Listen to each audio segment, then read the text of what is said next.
अमरावती शहरातील Nagpur gate police station जवळ असलेले कुलथिया शिव मंदिर हे सुमारे 100 ते 125 वर्षांपूर्वीचं प्राचीन मंदिर असून ऐतिहासिक वारसा जपणारं श्रद्धास्थान म्हणून ओळखलं जातं। महाशिवरात्रीनिमित्त आज मंदिर परिसरात पहाटेपासूनच भक्तिमय वातावरण पाहायला मिळाले।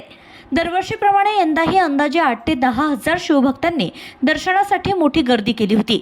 हर हर महादेवच्या जयघोषात भाविकांनी रांगेत उभे राहून शांततेत व शिस्तीत भगवान शंकराचं दर्शन घेतलंय।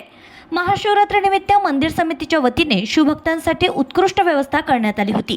पिण्याच्या पाण्याची, बसण्याची तसेच सुव्यवस्थित दर्शन रांगेची सोय यावेळी करण्यात आली। विशेष म्हणजे महाशिवरात्रीच्या दिवशी भाविकांना प्रसाद म्हणून साबुदाणा खिचडी, फराळी चिवडा, राजगिरा लाडू, खजूर आणि ताकाचा मठ्ठा असे 5 प्रकारचे पदार्थ वितरित करण्यात आले। भक्तांनीही मोठ्या उत्साहात प्रसादाचा लाभ घेतलाय। दिवसभर अभिषेक, रुद्रपाठ व विविध धार्मिक कार्यक्रमांचं आयोजन करण्यात आलं असून उशिरापर्यंत मंदिरात भक्तांची वर्दळ कायम राहण्याची शक्यता व्यक्त करण्यात येते।